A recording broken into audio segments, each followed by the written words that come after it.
कि बिहार में तो नीतीश कुमार की न बीजेपी को ज़रूरत है, न जेडीयू को ज़रूरत है, न आरजेडी को ज़रूरत है, न बिहार की जनता को ज़रूरत है। सजा याफ्ता पूर्व मुख्यमंत्री लालू प्रसाद यादव वो व्यक्ति राजनीति का धुरंधर है, चाहे आप मानिए या ना मानिए। अब वो जो व्यक्ति है वो जेडीयू को तोड़ने में उन्होंने ज़्यादा ध्यान दिया। इधर कांग्रेस की जो नैया है वो टूटनी शुरू हो गई है। ख़त्म करना था भारत जोड़ो न्याय यात्रा। महाराष्ट्र उसके बड़े नेता मिलिंद देवरा भाजपा में शामिल हो गए। उसके बाद बंगाल में आते हैं तो ममता बनर्जी बोल देती है एकला चलो रे। अब बिहार में आने वाले थे तो हुआ क्या कि नीतीश जी जाने वाले हैं। अब सिंपल सी बात है, और उससे पहले ये भी बोल दिए थे कि हम भारत जोड़ो न्याय यात्रा में शामिल नहीं होंगे। तो कांग्रेस पार्टी को तो ये खुद ही सोचना होगा कि 2014 से लेकर अब तक उनके लिए असली पनौती कौन रहा है। ये बोलने की ज़रूरत नहीं है, राहुल जी मेहनत कर रहे हैं, लेकिन हाँ राहुल जी के मेहनत का कोई रिजल्ट नहीं आने वाला है। नमस्कार, मेरा नाम है आर्यन और आप देख रहे हैं पॉलिटिकल रिपोर्ट कार्ड। बिहार की राजनीति में इस समय बड़ा हेर बदल होने वाला है। कहें सूत्रों के हवाले से खबर ये है कि जो नीतीश कुमार हैं 28 जनवरी को एनडीए की तरफ से सीएम पद की शपथ ले सकते हैं। इन्हीं सब मुद्दों पे हम बातचीत करने के लिए हमारे साथ प्रभात रंजन मिश्रा जी मौजूद हैं। प्रभात जी, बहुत बहुत स्वागत है हमारे। Thank you so much. Bihar की राजनीति जो समय चल रही है उसको किस तरह आप देख रहे हैं? बिहार की राजनीति को आज जिस दिन हम ये वीडियो रिकॉर्ड कर रहे हैं उस दिन 26 जनवरी है। 26 जनवरी इस देश के लिए लोकतंत्र का उत्सव है। हम गणतंत्र दिवस इस दिन मनाते हैं, लेकिन इसी दिन देश ये भी देख रहा है कि किस तरीके से इस देश में लोकतंत्र का मजाक बनाया जाता है। मसलन नीतीश कुमार एक बार फिर से मुख्यमंत्री बनेंगे, लेकिन अलायंस बदल जाएगा। ये अपने आप में कितनी बड़ी विडंबना है कि एक व्यक्ति चाहे जो वो आरजेडी के साथ चुनाव लड़ता है और भाजपा में शामिल हो जाता है, चाहे भाजपा में शामिल होता है आरजेडी के साथ जुड़ जाता है, और आरजेडी में रहते हुए वो जिस इंडिया अलायंस का निर्माण करता है उसको तोड़कर दोबारा भाजपा में शामिल हो जाता है। तो ये सब मजाक ही तो है। आप देश ने, बिहार ने जो आपको जनादेश दिया है, आप क्या कर रहे हैं? उसको बार बार अपमानित कर रहे हैं। आप पॉलिटिकल लूप होल्स का इस्तेमाल करके एक मैंडेट का दुरुपयोग कर रहे हैं, और ये बार बार बताता है कि बिहार को लेके, देश की डेमोक्रेसी को लेके आपकी क्या सीरियसनेस है। आपको बीजेपी के साथ नहीं रहना है तो आप दोबारा सरकार भंग कर सकते थे, और आप कह सकते थे कि दोबारा चुनाव में चलना चाहिए, ठीक है। आपको आरजेडी के साथ नहीं रहना है तो आप सरकार भंग करवा सकते थे, और आप कहते हैं कि दोबारा चुनाव में चलना है। तो कम से कम इस देश की जनता को मौका तो मिलता कि किसको मैंडेट देना है उसका। आप लोग तो मैंडेट की चोरी कर रहे हैं। और मैं फिर कह रहा हूँ, ये मैंडेट की चोरी तब भी थी जब आरजेडी के साथ चुनाव लड़ा और बिहार में भाजपा के साथ चले गए, और जब भाजपा के साथ चुनाव लड़ा और किसके साथ चले गए? आरजेडी के साथ। तो ये एक बंदे की पॉलिटिकल एम्बिशन है, इससे अधिक और कुछ नहीं, कि वो राजनीतिक चालें चलता है और बिहार को लगातार गर्त में ले जाने का कार्य करता है। आरजेडी के साथ जेडीयू नीतीश कुमार जितने काबिल थे उतने ही भाजपा के साथ भी रहने वाले हैं, और ये इतने काबिल रहे हैं कि पिछले 30 सालों से बिहार में जो माइग्रेशन शुरू हुआ नौकरी के लिए वो आज भी जारी है।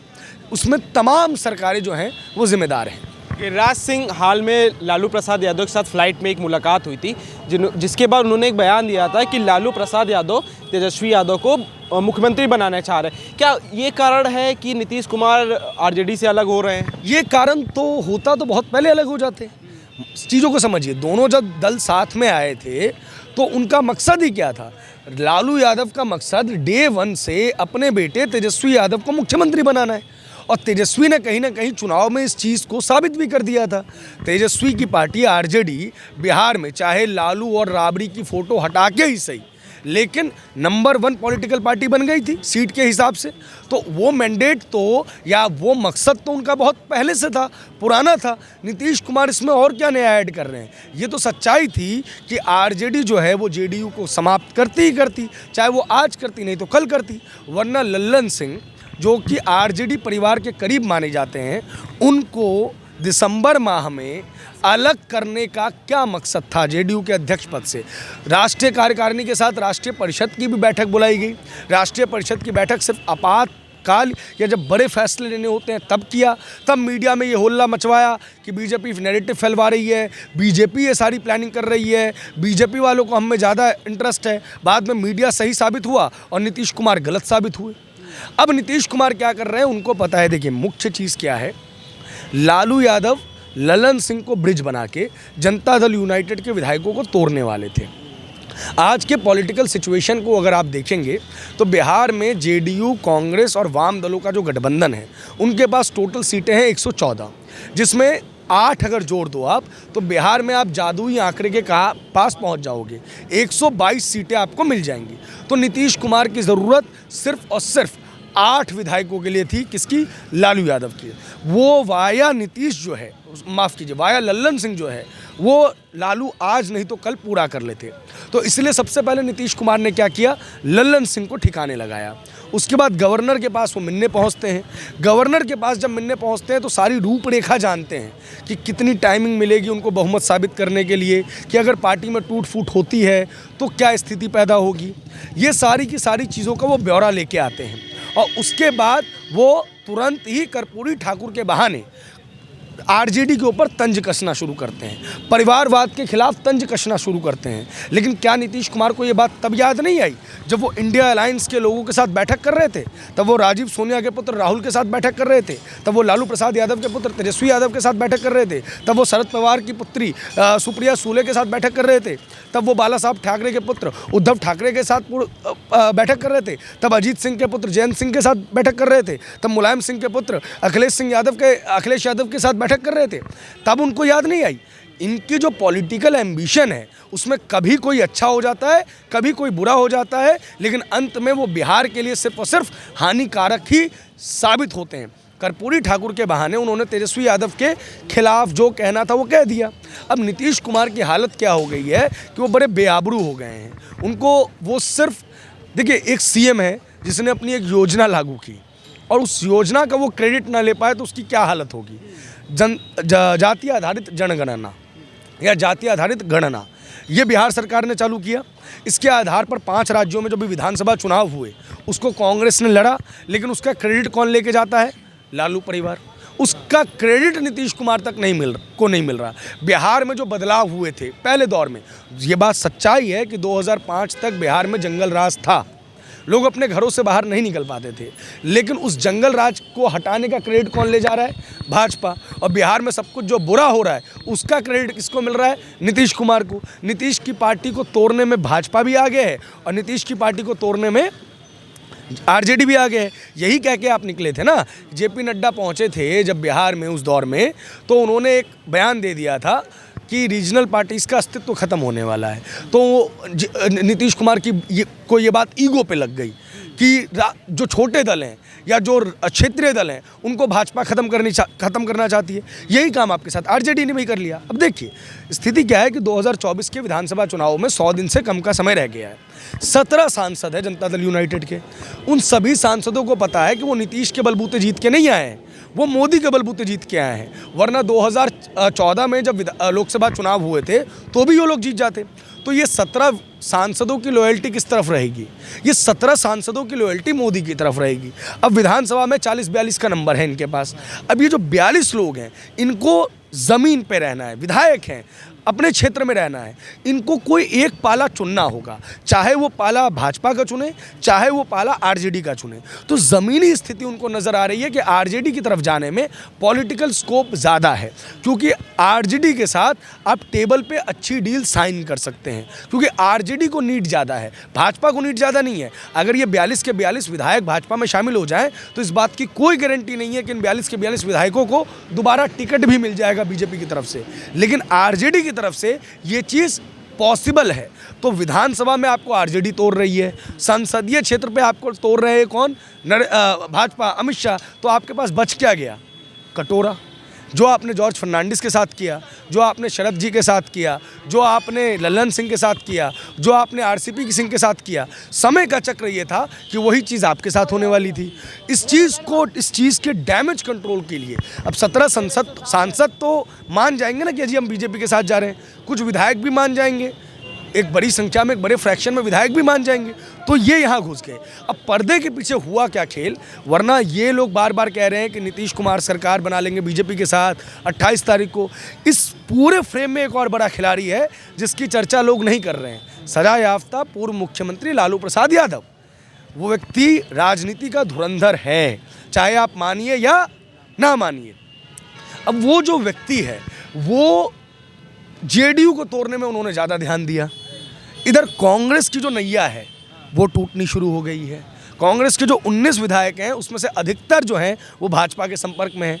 वाम दल भी टूटने की कगार पर है, तो वाम दल भी जो है वो भी इधर जाने वाला है। तो जो जादुई आंकड़ा था जिससे लालू प्रसाद यादव सिर्फ 8 सीट पीछे थे, आज की पॉलिटिकल सिचुएशन ये है कि वो 24 से 25 सीट पीछे चले गए हैं। इसलिए वो यहाँ तक कहने को तैयार हो गए हैं कि हम सरकार को बाहर से समर्थन दे देंगे, हमें कोई मंत्री पद नहीं चाहिए, लेकिन आप सरकार बचे रहने दीजिए। लेकिन नीतीश कुमार ये जान रहे हैं कि लालू सिर्फ टाइम ले रहे हैं कि अपनी जो ज़मीन उनकी खो रही है उसको बस एक बार मजबूत कर ले।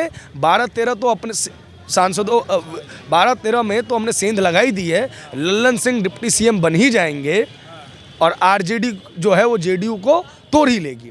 तो अब नीतीश कुमार के पास कुछ बचा ही नहीं है, ना पॉलिटिकल वोट है, काडर है नहीं इनके पास कोई नीति है नहीं।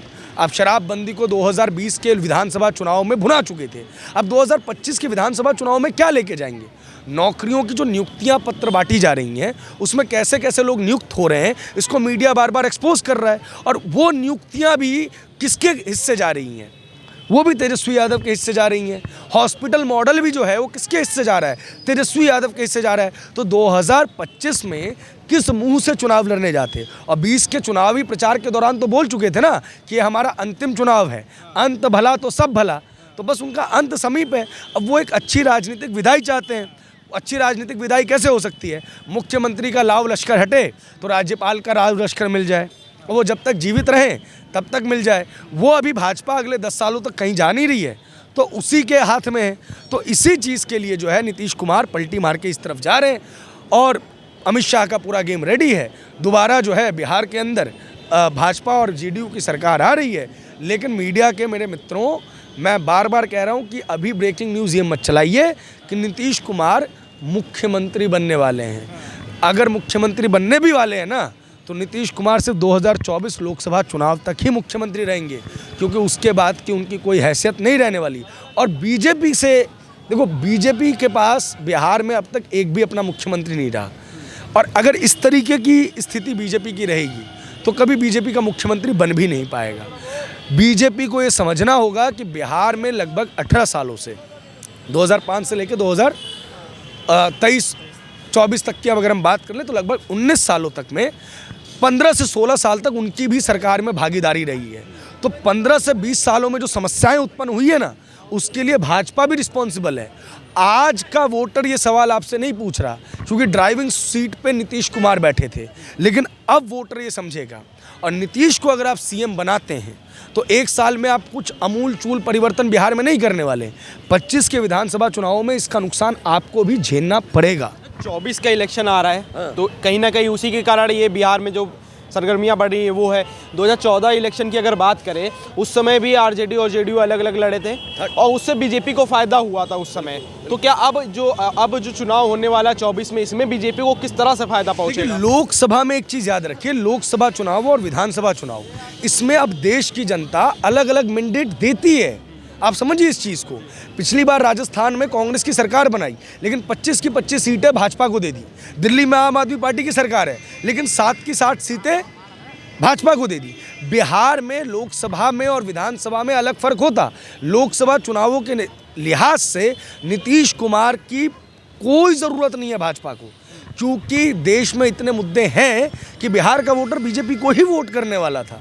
इंडिया अलायंस का ज़ीरो एग्जिस्टेंस होना था वहाँ पे। इंडिया अलायंस 2-4 सीटों पे ही कुछ कर पाती, उससे ज़्यादा पे नहीं कर पाती। तो नीतीश कुमार की कोई आवश्यकता नहीं है। मैथमेटिक्स आप कागज़ पे बैठ के सीट कैलकुलेट करते रहें, उससे देश की चुनावी राजनीति नहीं तय होती है। ज़मीनी हकीकत ये है कि बीजेपी चाहे अकेले चुनाव लड़ती तो उसमें उसके ज़्यादा सांसद होते। अब कॉम्प्रोमाइज़ तो करना पड़ेगा ना। अब 10 सीट तो देनी पड़ेगी जेडीयू को। क्यों देनी है? 40 की 40 सीटों पे अपना उम्मीदवार उतारो, या जो अभी हैं उपेंद्र कुशवाहा आपके साथ हैं उनको उतारो, जीतन राम मांझी है उनको उतारो, चिराग पासवान है उनको उतारो, पशुपति पारस है उनको उतारो। जनता दल यूनाइटेड की आज के बिहार पॉलिटिक्स में कोई रिलेवेंस है ही नहीं। ये सिर्फ क्या किया जा रहा है कि हाँ सरकार बनानी है, इसके पीछे का मोटो क्या है कि जो इंडिया अलायंस है वो इंडिया अलायंस की नींव ही कैसे पड़ी। बिहार में जो पॉलिटिकल परिवर्तन हुआ उससे ठीक पहले क्या हुआ था, महाराष्ट्र में एक पॉलिटिकल परिवर्तन हुआ था। महागठबंधन की सरकार थी, शिवसेना, एनसीपी और कांग्रेस की। वो सरकार गिरती है और सरकार किसकी बन जाती है, बीजेपी और शिवसेना की। तो क्या किया जाता है कि उसके बाद ये काउंटर नैरेटिव आ गया था। इस काउंटर नैरेटिव ने इंडिया अलायंस को जोड़ा। इंडिया अलायंस के मुख्य नेता नीतीश कुमार, उसके बाद सेटबैक दिया क्या, जब इंडिया अलायंस के ही एक बड़ा गुट शरद पवार गुट, उसके ही भतीजे को तोड़ के भाजपा ने अपने साथ सरकार में शामिल करवा लिया। लेकिन फिर भी इंडिया अलायंस को रिलेवेंस जो है वो ख़त्म नहीं हुई। अब नीतीश कुमार के आने से उनको लग रहा है कि इंडिया अलायंस की रिलेवेंस ख़त्म हो जाएगी, लेकिन ज़मीन पे इंडिया अलायंस है कहाँ। नीतीश कुमार, अमित शाह ये बात आज तक के मंच पे कह चुके हैं कि इंडिया अलायंस सिर्फ और सिर्फ मीडिया में है, ज़मीन पे नहीं है।